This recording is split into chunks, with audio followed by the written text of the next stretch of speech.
Welcome to Joke Insurance, where we show you jokes from different comedians that are suspiciously similar and let you decide coincidence, parallel thinking, time travel. Joining me today is the other Aussie comedian based in Dublin, Damo Clark. How you going, Damo? Hey, thanks, Tarek. That's funny because that's exactly what I call you. But I did the whole Zoom call thing for you. Got a bookshelf, half a bookshelf. That's what they do. Good, yeah. Books. You've read all those books, yeah, Damo? Yeah. I mean, these are all just notebooks. How many times have I done Vodafone? You just count. Oh, I think I stole them off other acts, to be quite honest. No. I actually thought it was just wallpaper. Oh, yeah, it is. Bookshelf wallpaper. It's good. It is. I don't read books. You can get the backdrops on Zoom, you know.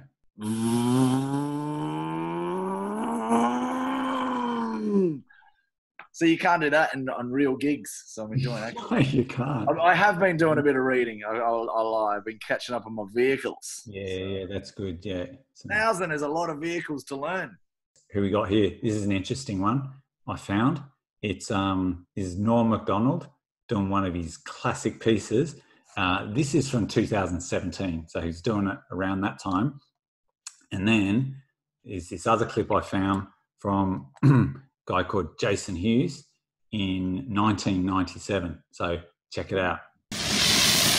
After about 30 minutes of this shit, you start to feel like the third guy on the moon. You know who I'm talking about? A few moments later. So how many people that went to the moon do we even know? There was, we know the first ones. There was Neil Armstrong, Buzz Aldrin. They went Apollo 11, Neil Armstrong, Buzz Aldrin. And even the third is hard to remember. His name was Michael Collins. You know who I'm talking about? No, you don't. You know why? Because he had to sit in the fucking car. He had to stay in the lunar capsule. This poor bastard drove him all the way there, landed the fucking thing.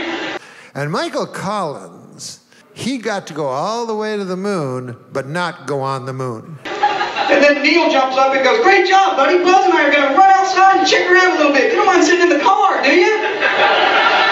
While Buzz Aldrin and Neil Armstrong went on the moon. Poor bastards trying to look out a little porthole. And Michael Collins just looking out the window going... They're hitting golf balls 100 miles, right? Are those motherfuckers golfing?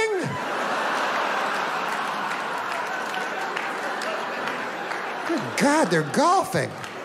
All right, is it cool? Is it cool there? And they're out there going, "No, man, ain't nothing out here. Jesus, look at that. I can't believe we're on the moon. Shut up and hear it.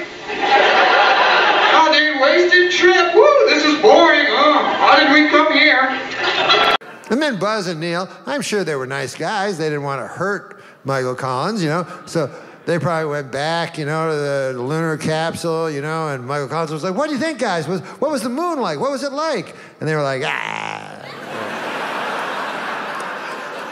it's all right if you like that kind of thing, I guess. Damo, what about this one? Yeah, man. It's very similar. It's very close. But I mean, you're thinking, how would Norm, unless Norm was gigging with this Jason Hughes, is it? For like back in the 90s, which could have been, and just stored it, or like thought of it himself. But like also, like the what Michael Collins was thinking, the same train of thought. That's what you'd be thinking anyway. So it sounds like he could have just ripped the whole thing.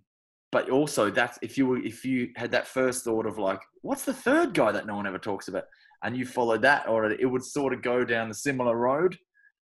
But in saying that, like, if Norm did rip it off, I mean, fair play to him. I could listen to Norm. I wish he'd just rip off my material and do it. I just want to hear him do. He could do anything. He could do anyone's material and it'd still be funny, but in the Norm way. It's just great listening to him, isn't it? Damo, who sings that song "Hurt"? You know. Johnny Cash. Oh, very good. Yeah, so Johnny Cash did it, but it was 9 Inch Nails. Yeah. There you go. That's a Trent Reznor. classic of like Johnny Cash's version was just so good that no one cares that it was a cover. But you know, music's obviously different. But like this, that's true. Even Trent Reznor said, "Yeah, we wrote it, but Johnny made it. Johnny Cash made it." It's a really funny scenario idea that like someone got to go to the moon, but he had to stay in the capsule. Like that piece I saw Norm do. I think it's like just one of the greatest pieces of comedy. By the way, this clip, I tried to message the guy. I think it was Jason Hughes. He's the one who put it up with him and Norm. And he said in the sort of video description, hey, here's me doing a piece from 97. For the record, I know that Norm Macdonald has never seen me. This is the case of parallel thinking 20 years apart. So that's his take on it. It is interesting how they both, talked about the golfing though as well. There was because I mean, when you think about there's not many things that us humans on Earth know about the moon landing, what they did up there. They just bounced about the flag, the buggy, and golf. Like, what else did they do? Take photos of footprints. Like, I don't know what else they did. You're right. There's like 4 things or something. Yeah. Yeah. So like when you run through them all, like you can see how, other. So if you said to any comic, write something about the first astronauts that went to the moon, like I'd say a good percentage of them would come down to, well, one of them didn't even get out. Like, and then, so what was he doing in there? And like, because a lot of material is you asking yourself a question, what would happen if, or like, what would that be like? And then you just talk it through. Sometimes that becomes a bit, so he could have easily parallel thought through the whole thing. What's he doing in there? Watching them all have a great time. Yeah. They're playing golf now? That's a great line. They're playing golf now? It's wicked. And when I'm watching an act, I want to go, this is all from them. And like, obviously you can quote other people. So like if sometimes you can go, remember this, this is an old one, if you're hosting, the old line or something. I've seen people do that. And that's okay if you're like, you say, have you heard this pub joke? Da, da, da, da. Yeah, because you're acknowledging that you didn't. You're acknowledging it. Yeah. Yeah, man. And I think it's like, that's okay, I think, if you're saying what it is. Yeah, I think that is similar to, I think, a quote in a book. Say you're writing a book. You've got this big quote in there and you don't say it's a quote. Then it's a bit like, what are you doing that for? But, you see quotes in books all the time where they might stop. They'll have the quote, who wrote it. So I think, because that's not plagiarism if you go on. I think it's the deceitfulness, isn't it, of stealing, really, isn't it? Yeah. I'm not going, that was, I heard such and such say this and now I'm doing that, which it's tricky because there's some people that like do mannerisms of other acts or turns of phrase and all that, and is like, that could be even worse. I mean, a lot of people when they start out from like not just comedy but a lot of things will like imitate their influences. Yeah, it's hard not to, I guess. All right, so it sounds like you would give Norm the pass on that one. I think he's got I think all clear. I think he's got the all clear on that. All right, you want to watch the next one?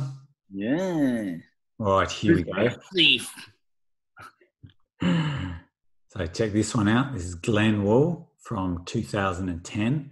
And then it's Jim Jefferies 2 years later, 2012. Check it out. I'll tell you what to do to faggots. Ah! A few moments later. You know I hate faggots. Are you positive God said something like that? And if he did, what context was it in? Was he drunk at a party? Like, if God showed up at a party, he'd be the least welcome person in party history. Oh, God. He gets like this at Christmas. Oh, no. God's here. God, I'm sorry to be the one to say this, but please go home. They're like, God, it's probably best you just leave this party. You're all gonna fucking burn, all you fucking cunts. You want me to go home? Fuck you! You think I'm drunk? Don't touch me. You fuck. And then people are trying to calm him down. He's like, don't you fucking touch me! I get 1 night a year to let my beard down. You think I'm drunk? Fuck you! Sorry, everyone. I'm sorry. I've had too much to drink. I'm sorry. All right, we've got no more polls going anymore. So, Damo, what about this one? Oh, okay. Well, they're both mates of mine, so that's going to be a tricky one. Both I've of got them? their books. Yeah, man. Yeah, it's very close. It's very close, man. And also, they did them like close together. Like, was that a year apart or something? As well as even God gets angry and starts yelling. He's like, ah. So I don't know. Yeah, mate. Like, it's possible that Jim might have like seen Glenn do it, but I think they're mates as well. I think Glenn and Jim are mates. Maybe not now after that. It's like God at a party. Like, that's the premise. So what would happen at God at a party? So it might have been another one where they thought similar things would happen. Maybe, because my take on that is God at a party could be so broad. Like, if that's your premise, then they both had God insulting gays. They had him like drunk. Someone tells God to go home. God's like, "Don't touch me." Let my beard down. That was a good line by. That was a good line, yeah. But I'm getting heckled. I thought there was too many similarities in that one for it not to have had some influence there. Yeah, it's possible that Jim. Can you see me over the cat? It's possible that Jim, I do all my gigs on a cat now. Should, man. That's Zoom life. But see, we don't know what happens because they're mates. Like, they've gigged together, they've talked together. There's a cat's asshole. It's possible that Jim went, "Can I have that bit?" I doubt it, but you just don't know.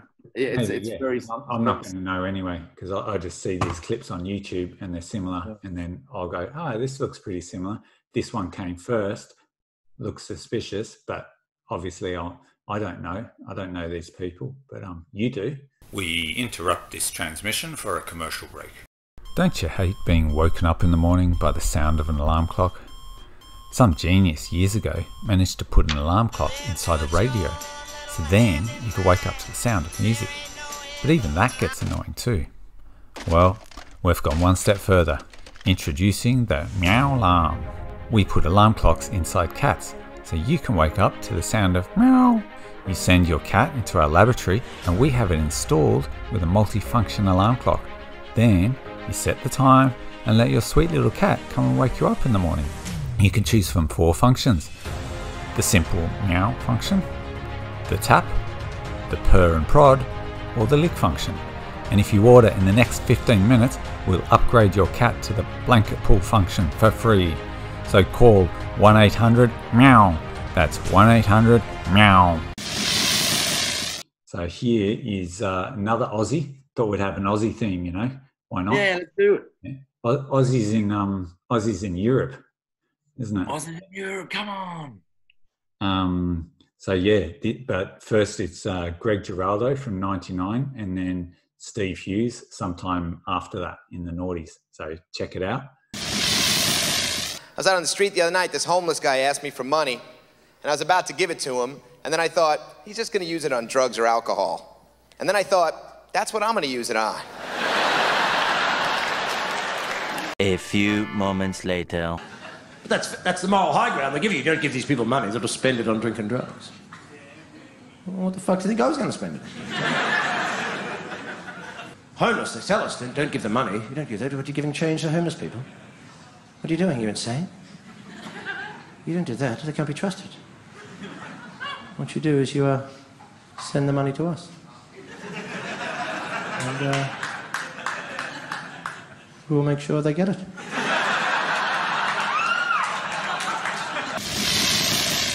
Damo, do you know Steve Hughes? I do, yeah. Top bloke, man. Top bloke. Yeah, I've actually met him. He's really cool because he's very approachable and stuff. He was like, he'd go around to just small comedy gigs around Melbourne and, he'd just hang out with everyone. I really like him. Nice one. So when was that? Was that like recently? Has he just moved back from London then? I think it was like 3 or 4 years ago. I don't know if he'd moved back, but he'd just cut his hair. Oh, yeah. I think that's when he did the move. Because I heard this, and I never had a chance to ask him about it because I heard it after. But like he lived in London years, but he never had an Oyster card for the tube, the underground. because he just didn't want the government to be following him around. Like, it was like mad conspiracy theories. That's what I love about him, because that's where a lot of his stand-up comes from. But I was thinking about that because every time I tap it, I think about what he was saying. I was like, yeah, I mean, they know I went from Charing Cross to Shepherd's Bush, like, but that's how they target advertising and how to vote and all that sort of stuff. So you never know. Yeah, well, what do you think about that joke of his? I think that's. I think they would have thought of that.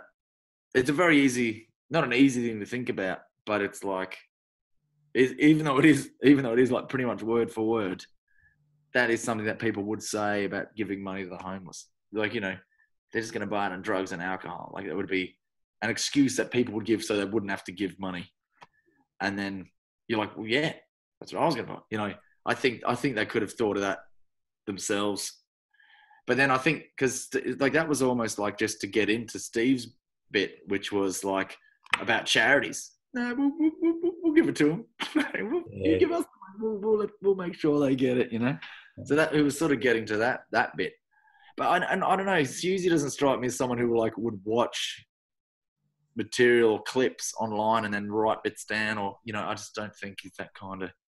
He's too much work. He's too much time drumming and worrying about the government to be like looking at clips and like writing shit down for his set. Yeah, but, I saw these two sets and they remind me of each other, but I never thought like, Steve's like taking this joke or whatever. And exactly what you say, because they're both, Greg Giraldo and Steve Hughes, both are doing a longer set about homeless people that's quite different. Like Greg Giraldo goes on to talk about like how it's hard for the homeless to get a job or whatever. Steve Hughes's main premise, his whole thing is about like, charities tell you not to give money directly to the homeless. They're like, give us the money. And like, that's his main point. And that sort of thing of like, what do you think I was going to spend the money on? That's just a tag. As you say, he's just sort of like, he's just kind of getting into his main point and stuff. For me, it looks a lot more suspicious if like, if you could take that one gag away and the bit still stays, then it looks like you've got a bit, don't you? Like that wasn't still a great bit. Yeah. No, I think clean sailing on that one. I think it's just a great observation from both of those lads. See, that's why I always liked Steve Hughes, because like his take on that, he's making a point that he wants to make. He's going like, I would rather give my money directly to someone who needs it than to this organization that claims that they represent them. I reckon that's great when you've like your comedy he's done that. He's got a few parts like that where he's making really interesting social commentary. Like he's a smart guy. It's always the stuff like that. Like when he was going like straight is the new gay. I mean, that was a long time ago. Hey, thanks for joining us, Damo, and having your inputs from the well-established world of comedy. What are you up to these days? Where can people find you? I'm on the Instas, I'm on the Twitters, I'm on the Grinders, I'm on the LinkedIns. I'm at Damien Clark. If you're at Damien Clark, you'll find me on. All right, find him on Grindr. Yeah, and I've just got a TikTok, and I'm putting up videos every day on our TikTok. Subscribe, or the cute little kitten gets it.